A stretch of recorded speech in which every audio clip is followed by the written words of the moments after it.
Welcome to this journey through one of the most unsettling and unexplained cases ever documented in the American South. Before we begin, I invite you to leave in the comments where you're watching from. We are interested to know how far these documented accounts reach and at what moments of day or night they find their listeners.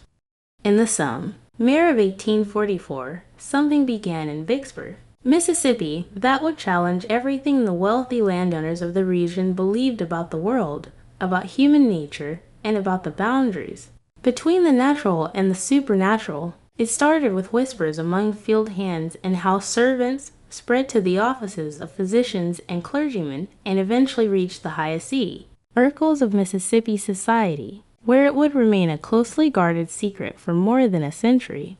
The story centers on two young women who would become known as Amara and Elara, twin sisters whose very existence seemed to defy the natural order, born from the same womb, yet appearing as opposites night and day made flesh.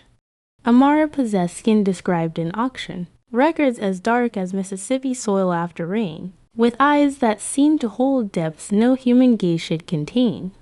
Elara, her twin, was afflicted, or perhaps blessed, with a condition the meaty men of the era called leucism. Her skin was pale as moonlight, her hair white as cotton blossoms, her eyes a peculiar pale amber that seemed to shift color depending on the light. Together they formed a duality that observers found profoundly disturbing, not because of their contrasting appearances alone, though that was remarkable enough, but because of something in their presence, in the synchronized way they moved, in the identical intensity of their gazes, that suggested they were not truly two separate beings, but rather two manifestations of a single incomprehensible entity.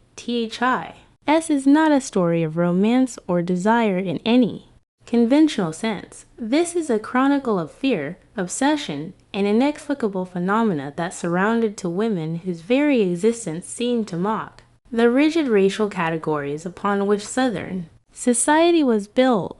What you are about to hear has been pieced together from plantation records, medical journals, church documents, and personal diaries that remain hidden in private collections. Until recently, the first documented reference to the twins appears in the ledger of the Riverside Auction House in Natchez, Mississippi, dated June 14th, 1844. The entry is unusual in several respects, unlike typical slave auction records, which provided detailed physical descriptions to establish value. This entry contains only a brief notation. Twin females, approximately 20 years of age, one of pure complexion, one afflicted with white condition, origin unknown, sold as single lot to intermediary for Lockwood interest, price Y.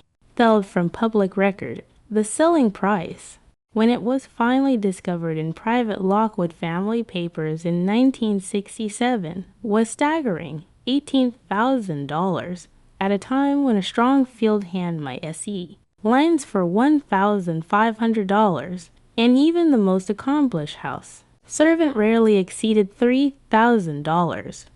What made these particular women worth such an extraordinary sum? Reverend Samuel Hutchins, a Methodist minister who happened to be in Natchez that June date, recorded his impressions in a journal that would not be made public until his great-granddaughter donated it to the Mississippi Historical Society in 1952. He wrote, "I have witnessed many unfortunate souls sold into bondage, a practice I find increasingly difficult to reconcile with Christian teaching, but today I saw something that trial bled me in an entirely different manner." The twin women on the block stood side by side holding hands, creating a visual contrast so stark it seemed almost supernatural, one dark as night, one pale as death itself. Yet their faces were identical in every feature. They did not weep or plead as so many do. They simply stood with a composure that seemed almost otherworldly and observed the crowd with eyes that appeared to see far more than they should. What disturbed me most was that they moved in perfect synchronization, as though connected by invisible threads. When one breathed, the other breathed. When one turned her head, the other mirrored the movement exactly.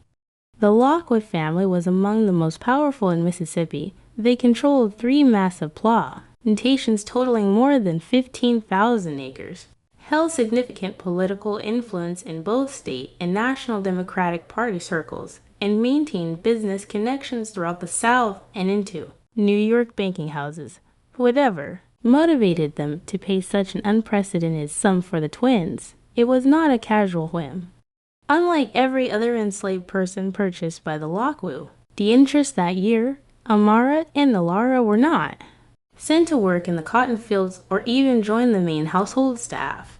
Instead, according to architectural records and servant testimonies collected decades later, they were housed in a specially prepared section of the Lockwood mansion itself in what had previously been a storage wing on the 3rd floor, accessible only through a single locked corridor. This arrangement generated immediate speculation. Plantation owners simply did not house enslaved individuals within the family living quarters except for the most trusted house servants, and even then only in designated servant areas.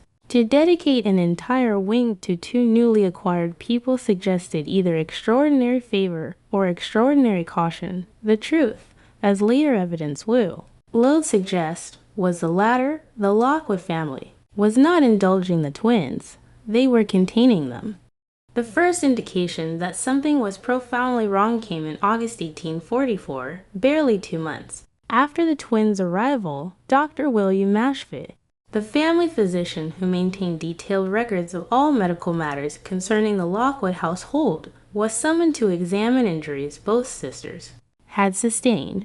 His report, preserved in the archives of the Vicksburg Medical Society, contains observations that he clearly struggled to explain. I was called to attend to lacerations on the left forearms of both females, known as Amara and Elara. The wounds appeared identical in location, depth, and length, which was peculiar given that they had supposedly been injured and in separate incidents. More remarkable still, based on the initial report from Mrs. Lockwood's housekeeper, the wounds were approximately 48 hours old. However, upon examination, I found the injuries had healed to a degree that would typically require at least 7 to 10 days. The scar tissue was mature, the inflammation entirely absent, and both subjects reported no pain or limited mobility. Dr. Ashford's report continued with increasingly disturbed observations. What troubles me most is not merely the accelerated healing, but the absolute symmetry between the 2 subjects. When I examined Amara's pulse, it measured approximately 48 beats per minute. Elara's pulse, measured simultaneously by my assistant, was exactly the same. And more remarkably, the beats occurred in perfect synchronization, as though both hearts were controlled by a single mechanism. When I tested their reflexes, responses occurred at precisely the same instant in both subjects. I attempted to age them in separate examinations, placing them in different rooms, but both became severely agitated, exhibiting rapid breathing and signs of distress until they were reunited. The doctor's final observation revealed his deep unease. I must note, though it seems improper to record such a subjective impression in a medical document, that I found the subjects' presence profoundly unsettling. The effect of their dual gaze, one from eyes dark as night, one from eyes pale as milk, was deeply disturbing. I left the Lockwood residence with an inexplicable a sea of unease that persisted for several days. The enslaved community in Vicksburg developed its own understanding of the twins, passed through whispered conversations in the quarters, and during the brief periods of communal gathering permitted on Sundays. An elderly woman named Cora, interviewed in 1932 when she was 97 years old, recalled her time as a house servant on a plantation neighboring the Lockwood estate. She said, "We knew not to speak their names where white folks could hear, but among ourselves we called them the night and day flowers, because one bloomed in darkness and one in light, but they was the same. Flowers split in two. The old women said they wasn't altogether of this world. Said something had touched their mama before they was born, something that marked them for a purpose we couldn't understand. The dogs knew it.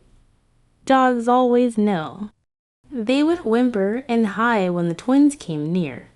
Even the meanest fighting dogs would tuck tie, and look away. But here's the strange part. The dogs couldn't decide which one scared them more. They'd look at the dark one and whine, then look at the pale one and shake. Another. Our account recorded in 1928 from a man named Isaiah, who had been enslaved on the Lockwood property, provided additional details. Miss Amara and Miss Elara, they never worked a day that I saw. They kept them up in that east wing, and sometimes you'd see them at the window, always standing together, always touching, like they couldn't bear to be separated even by an inch. But it was the SME. Lines that told you when they'd been somewhere, to smells. Actually, coming together, one sweet like night-blooming flowers, dark and heavy. The other light and clean like magnolia in the morning. But when those smells mixed together, it made something else entirely, something that turned your stomach while it drew you in. The phenomenon of the dual scent appears in numerous accounts from various sources. In September 1844, Judge Marcus Bellamy, a circuit court judge and close associate of the Lockwood family, recorded in his private diary, attended dinner at the Lockwood residence, THR. Off out the evening, I was aware of unusual fragrances, seemingly coming from different parts of the house simultaneously. One was sweet and floral, dark and intoxicating, while the other was lighter, almost ethereal. As the night progressed, these scents seemed to merge and intensify. When I mentioned it to Charles Lockwood, he became noticeably uncomfortable and changed the subject. By the autumn of 1844, the situation at the Lockwood mansion had apparently become serious enough to warrant outside intervention. This is when the family made the fateful decision to involve the church, specifically requesting the assessment of Reverend Thaddeus Price, a Baptist minister known for his stern moral views and his reputation for spiritual discernment. Reverend Price's encounter with the twins is documented in fragments of his own diary that survived despite his later attempts to destroy his papers. The entry is dated November 30, 1844. I was summoned to the Lockwell, out of state, to provide spiritual counsel regarding a matter they described as delicate. Upon arrival, I was taken to the third floor east wing to a suite of rooms where I was introduced to the twin women known as Amara and Elara. They sat together on a settee holding hands, their fingers intertwined in a manner that seemed almost ritualistic. The contrast between them was stark. One possessed of the darkest complexion I have ever observed, rich and seemingly luminous, the other so pale she appeared almost translucent, like a ghost or spirit made flesh. Yet their faces were identical in every feature, mirror images that somehow emphasized rather than diminished their opposition. The diary continues. What disturbed me most was the sensation I experienced when both turned their gazes upon me simultaneously. One pair of eyes dark and fathomless, one pair pale and penetrating, but both looking at me with the exact same expression, the exact same intent. City, I had the most peculiar sensation, as though their dual gaze was reaching into my mind from two directions at once, extracting memories that I had long buried. I thought of my bridge, other dead these 20 years, and of the circumstances of his passing. I thought of words I had spoken in anger to my wife, words I had never confessed to anyone.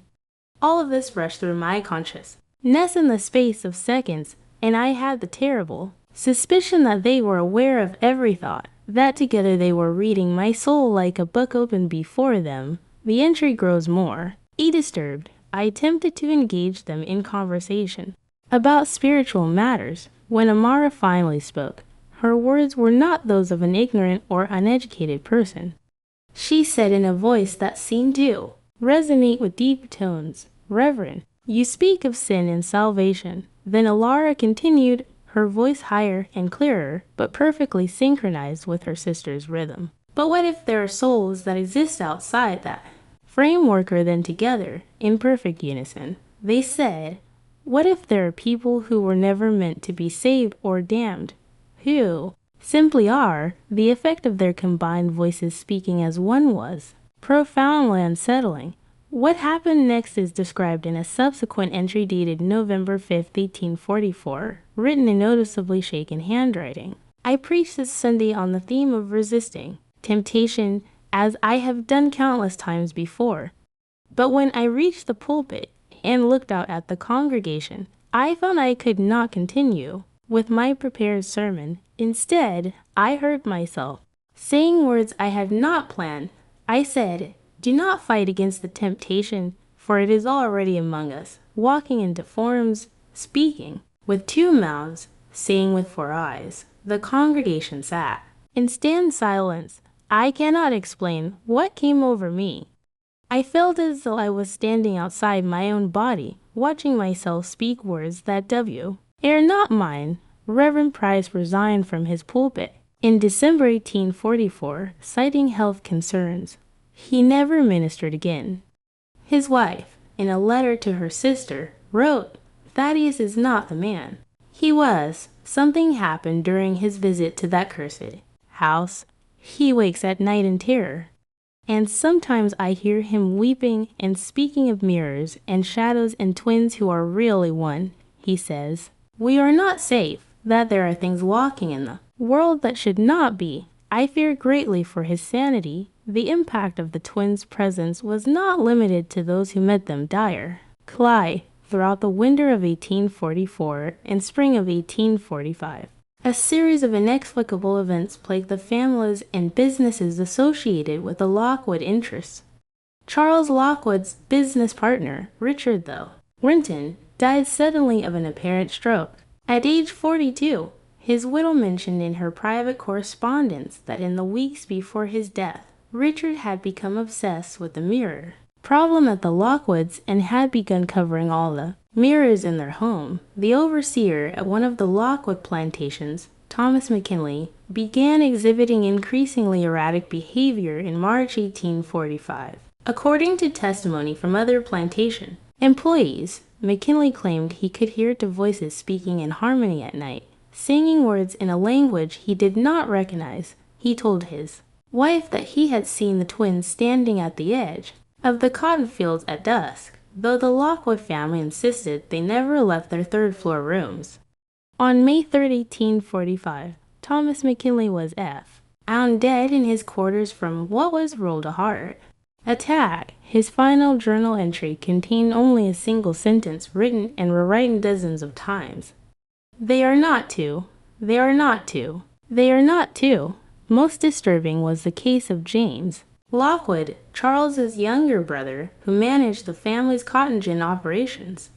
In April 1845, James became convinced that the twins were somehow responsible for a series of mechanical failures. He told his wife that he had seen them standing in the doorway of the facility one evening, and as he watched, they had stepped toward each her, and their silhouettes had overlapped, creating a shadow that was neither wholly dark nor wholly light.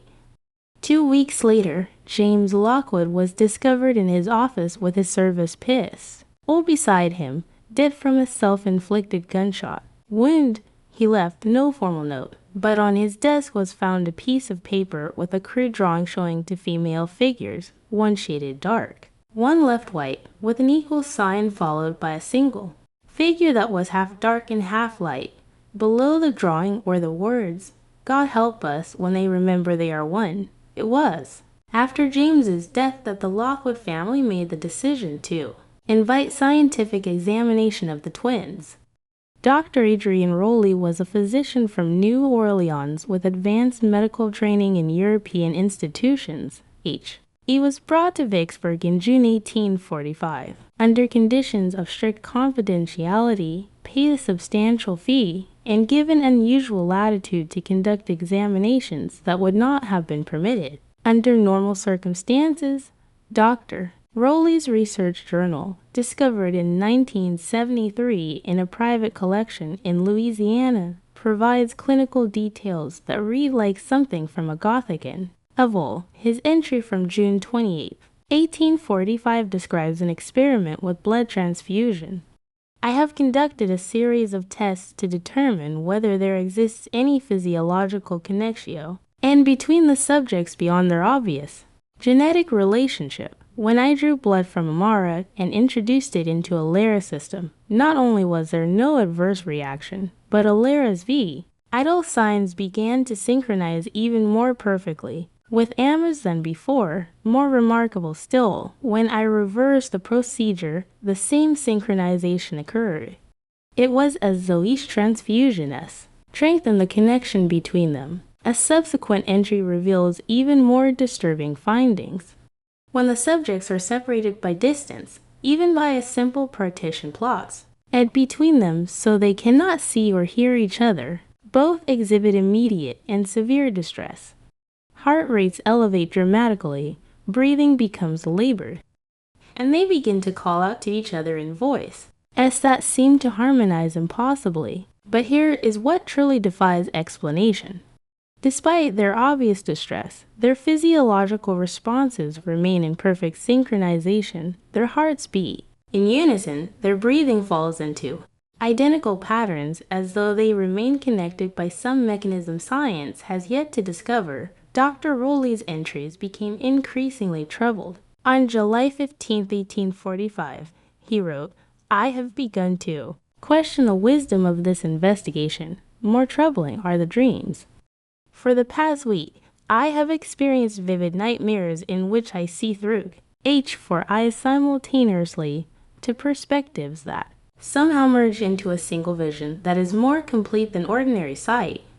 In these dreams, I am both Amara and Elara, experiencing the world from both viewpoints at once, and I understand with terrible clarity that they are not truly separate individuals, but rather the halves of a single consciousness that has been split between two bodies." An entry from August 1, 1845 reveals Rowley's growing fear. "I have conducted an experiment that I now deeply regret.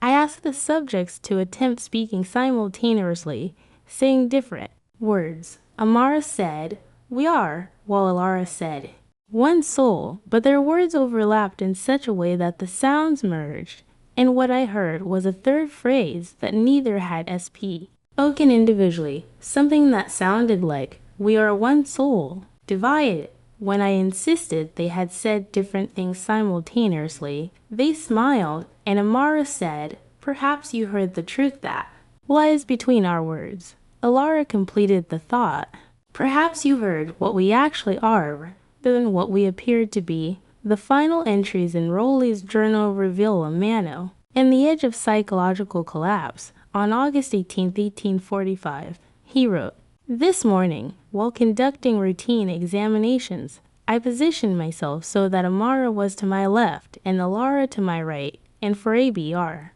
IF moment, I could see both simultaneously in my peripheral vision. In that moment, I perceived an overlay, a visual phenomenon where the two figures seemed to occupy the same space, one dark and one light, creating a composite image that was neither one nor the other, but something in between. When I shifted my gaze to look directly, the effect vanished, but I cannot shake the conviction that what I glimpsed in that peripheral moment was the truth." His final entry, dated August 20, 1845, contains a desperate warning. "I am leaving Vicksburg immediately and will not return. The subjects are not what the Lockwoods believed them to be. They are not merely twins with an unusually strong connection.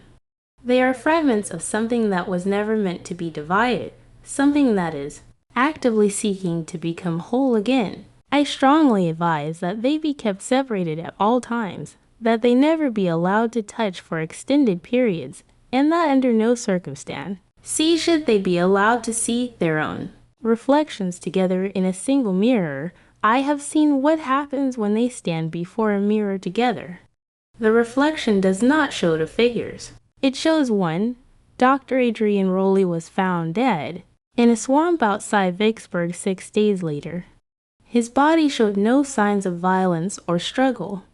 The official cause of death was listed as accidental. drowning, though the medical examiner noted several peculiarities. The body had decomposed far more rapidly than would be expected. More bizarrely, the examiner noted that Rowley's tongue had been removed.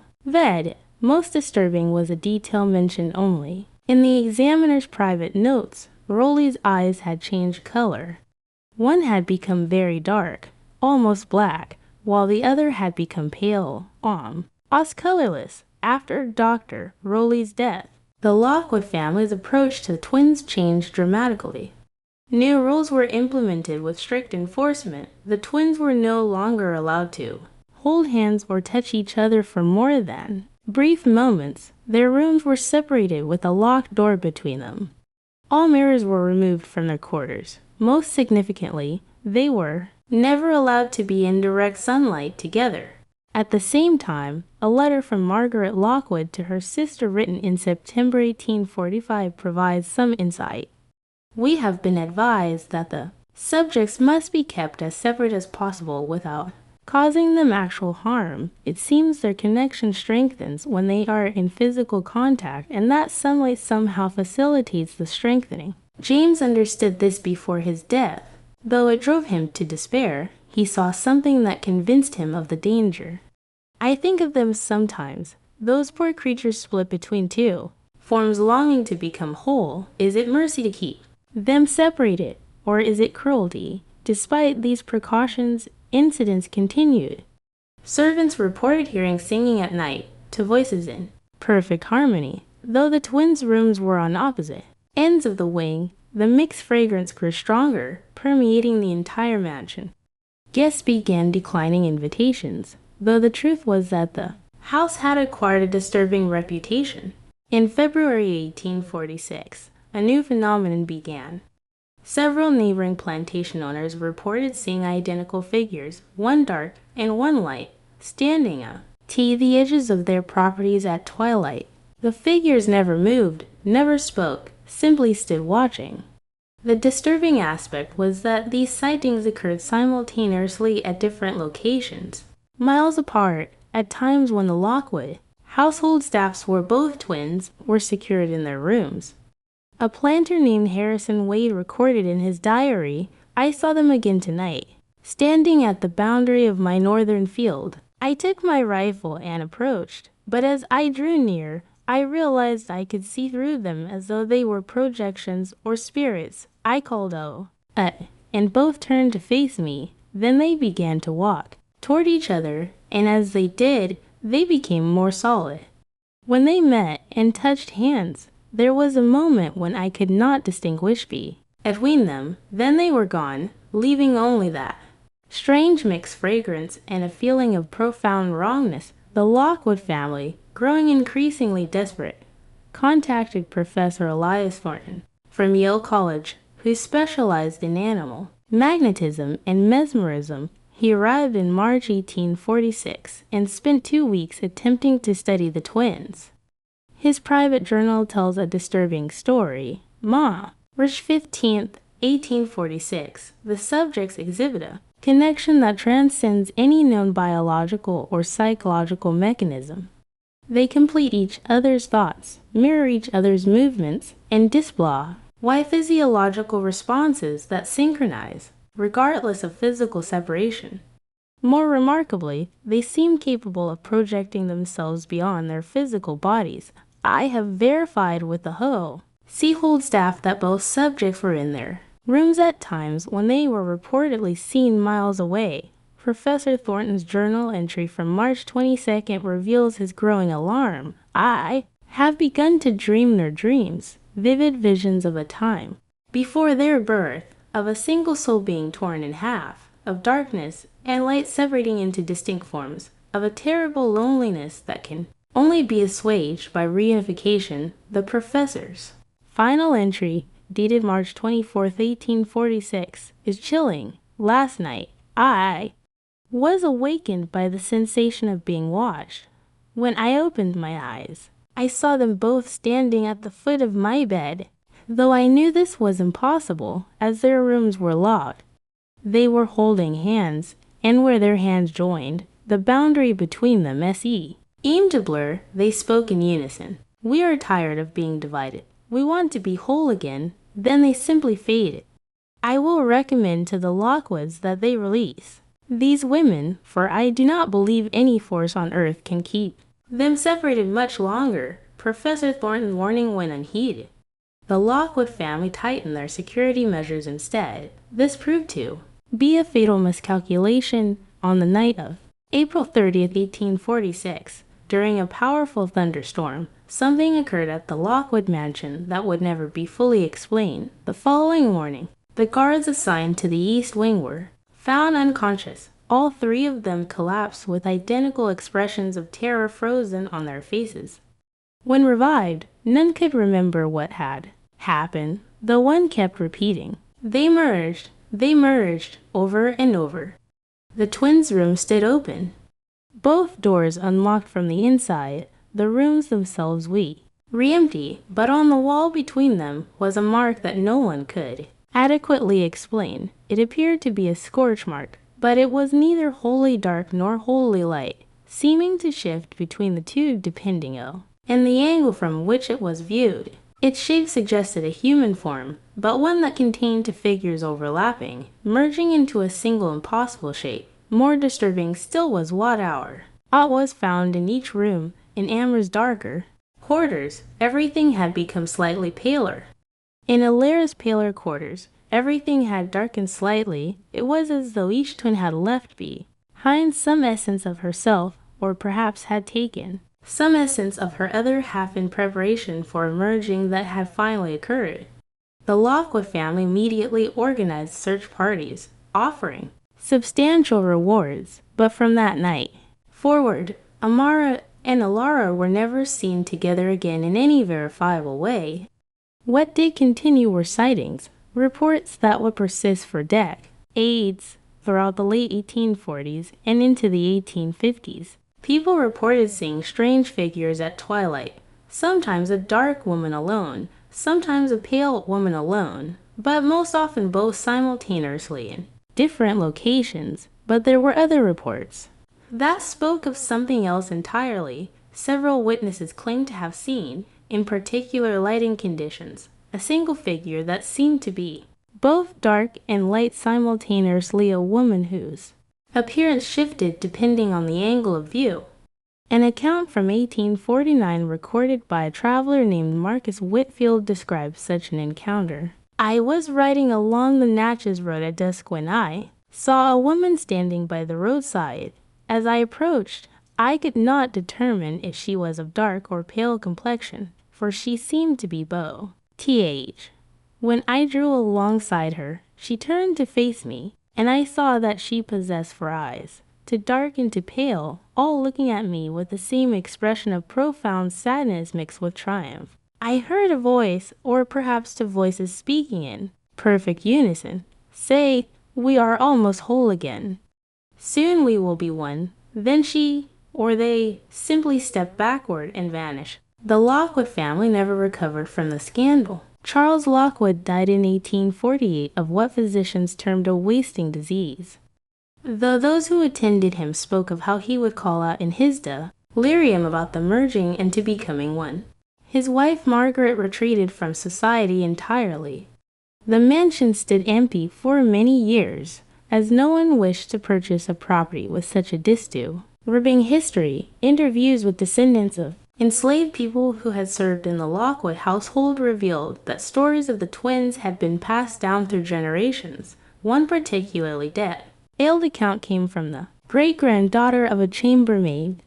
My great-grandma used to say that Miss Amara and Miss Elara weren't really two people at all, she said. They were one soul that had been split when they were born, and that they spent every moment trying to get back together. She said on the night the twins escaped, there was a sound like thunder, but not quite, and a flash of light that was both dark and bright at the same time. After that, nobody ever saw two separate girls again. What they saw was one being that was both and neither, something that existed between black and white, between separate and joined, between human and something else entirely. Throughout the remainder of the 19th century and into the 20th, reports. Continued, a farmer in 1867 reported seeing a woman who couldn't decide what color she was. A riverboat captain in 1889 described a figure that seemed to be two people overlapping. During a solar eclipse in 1918, multiple witnesses reported seeing a woman whose silhouette seemed to shift and change, darkening and lightening in rhythm with the eclipse itself. Most tellingly, the phenomenon of the Yule fragrance continued to be reported, often preceding unusual events or appearing at sites where boundaries seem thin. Crossroads, riverbanks, thresholds, mirrors, twilight hours. In 1923, an elderly woman named Delilah Johnson was interviewed by a graduate student. She made a statement that has become widely quoted. "People always ask what happened to those twin girls, but they're asking the wrong questions. Those girls didn't go nowhere. They finally got back together. They became what they were always meant to be. One soul in one body, or maybe one soul that don't need a body no more. The white folks tried to keep them split apart because they were scared. Well, they did come together. And what happened is they became something we don't have a word for." In 1962, when the former Lockwood Mansion was scheduled for demolition, workers discovered that the east wing had been sealed shut with brick and mortar. When the wall was breached, the rooms remained almost pristine, but the scorch mark on the wall between the rooms remained visible, and workers reported that it seemed to move when viewed peripherally. Most significantly, when the rooms were cleared, workers discovered something hidden beneath the floorboards, a small wooden box containing two objects. One was a lock of black hair tied with a white ribbon. The other was a lock of white hair tied with a black ribbon. The hair had been intertwined so completely that it was impossible to separate the strands. When the box was open, the dual fragrance filled the air so strongly that several workers had to leave. The hair locks were donated to the Mississippi Historical Society.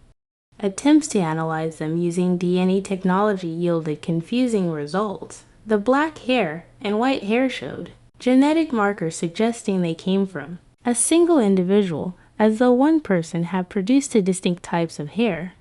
Scientists have been unable to explain this finding. Today, the story of Amara and Elara exists in that uncertain space between history and legend. The few academic historians who have studied the case propose various theories: rare psychological conditions, exaggerated accounts, shared delusions. But these explanations fail to account for documented facts, multiple reliable witnesses, the physical evidence, the genetic anomaly, and continuing reports of encounters. Dr. Maria Reyes, who wrote her dissertation on the case in 2003, stated in her conclusion, "After years of research, I have come to accept that some aspects of this case will never be adequately explained within our current frameworks of understanding. What occurred in Vicksburg between 1844 and 1846 involved phenomena that we do not yet have the language or concepts